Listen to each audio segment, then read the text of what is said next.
Hey guys, in this video we're going to be talking about how to graph linear and non-linear systems. So before we get started, there are 3 cases when it comes to system of equations that you need to remember. So case 1 deals with one solution. So you're going to have one solution if the graph, while graphing the two functions, you have lines that intersect. So don't worry about if this sounds too confusing right now. We're going to see this in action in just a few moments. So lines intersect at one point. So at one singular point. So let's visually, so when you have a graph like this, so you have a function that goes like this and another function that goes like this. The point where they intersect, which is right over here, that is your one solution, right here at this point. And then algebraically, if you want to write this algebraically,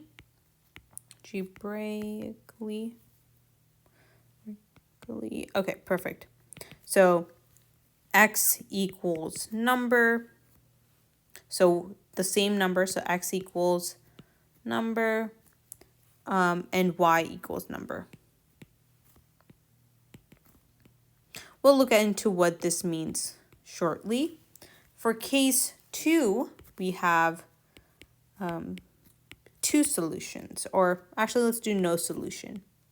So no solution for case number 2. And when you graph this, graphing this would look, we'll look into that in a second. Graphing. This occurs in parallel lines. Lines do not intercept. So parallel lines and lines do not intercept. Lines don't intercept. Intercept. So what does that mean? So you have a graph over here and you have one function going this way and the other function is parallel. It has parallel. That means it has the same slope, but they don't have the same intercept. So that's the difference between one solution and no solution. Sorry. And then algebraically, let's do it here. Algebra. I'm just going to write algebra. Variables cancel out and you're left with the false statement. Variables cancel. You're left with false statement. Perfect. And finally, our third case. So case 3. And this has to do with infinite solutions, my favorite. Or all real numbers are solutions. So graphing this, you're going to have coinciding lines, siding lines. Lines overlap each other, exact same equation. So you have a graph over here. You have a function, the blue function. So like this. And you have the pink function, which has the same equation. They have the same equation. So what does this mean? Algebra, you have, for algebra, cancel out. So algebra, variables cancel.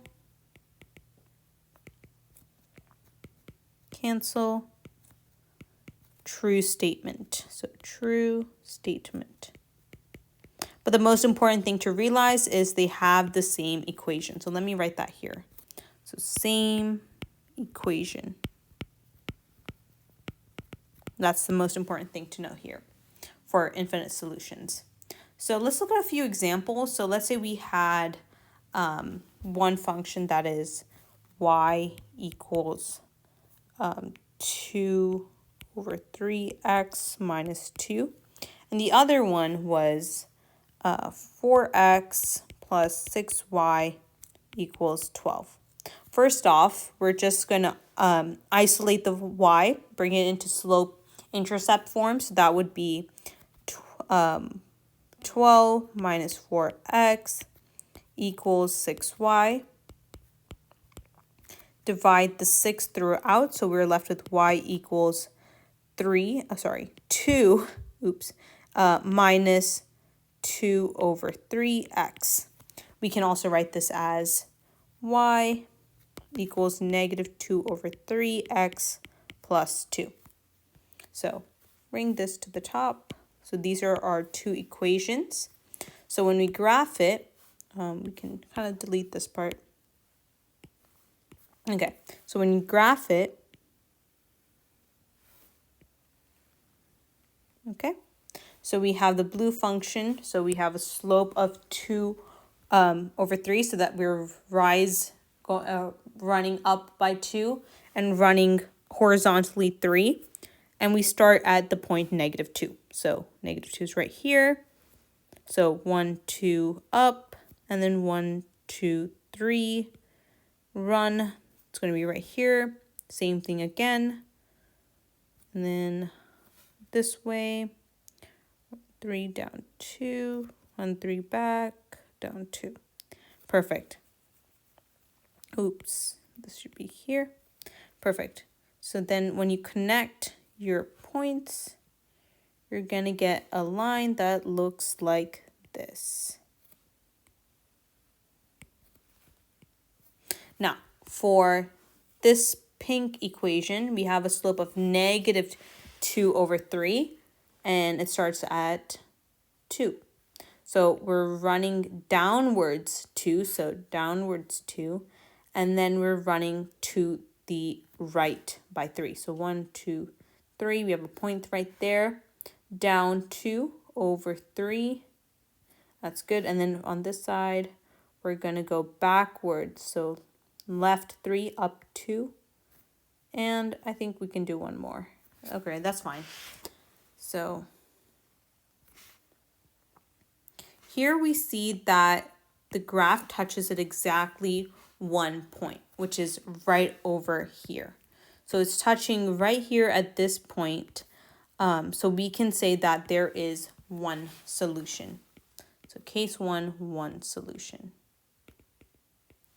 Okay, so let's move on to our second example. So in this problem, so we have 8x plus 4y equals negative 24. And on this side, we have negative 9x plus 6y equals 48. So let's start with the blue one. Let's get it in slope-intercept form. So we have 4y equals negative 24 minus 8x. So we're subtracting 8x on both sides. Then we divide by 4 throughout. So we're going to have y equals negative 6 minus 2x. We can rewrite this as y equals negative 2 minus x. Negative 2x minus 6. Perfect. And then for this side, we have 48.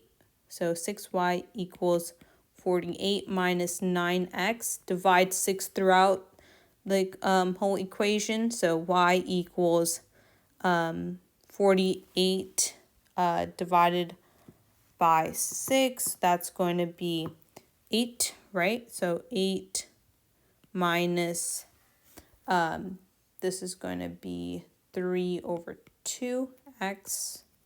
3 over 2x. Perfect. So we can rewrite this as y equals negative 3 over 2x plus 8. Perfect. Now that we have our equations, now all we have to do is graph, right? So once we graph, we're going to know which case they are. But we can also solve this algebraically, set the equations equal to each other, or, you can substitute and eliminate, which we're going to look later on in the next video, but for now we're just going to graph. So let's see. We have our graph like this. Oops. Like this. Perfect. Okay. So for the blue function, we have a slope of -2. And then it starts at -6. So 1, 2, 3, 4, 5, 6 right here. We have a slope of -2. That means we're running 2 over 1. 2 over 1. 1. Okay, that's good. Do one more right here. So your graph should look, your function should look something like this. It's okay if it's not perfect.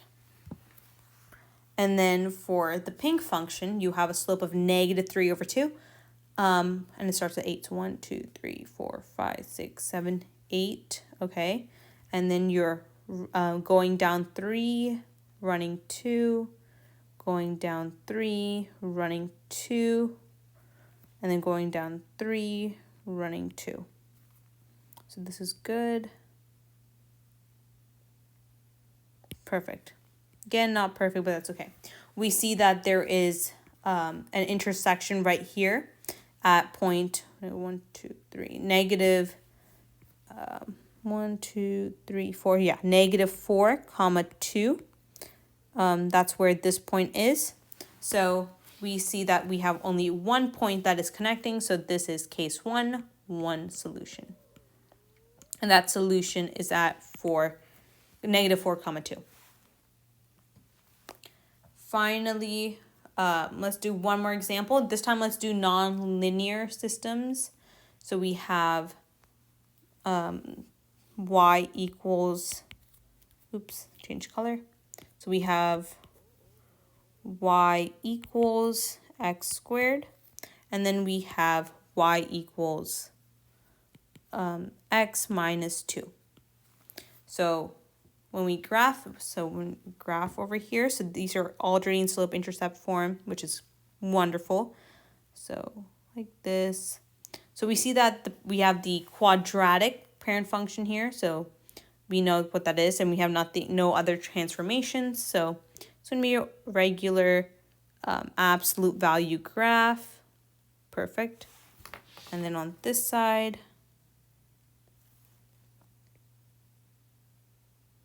okay.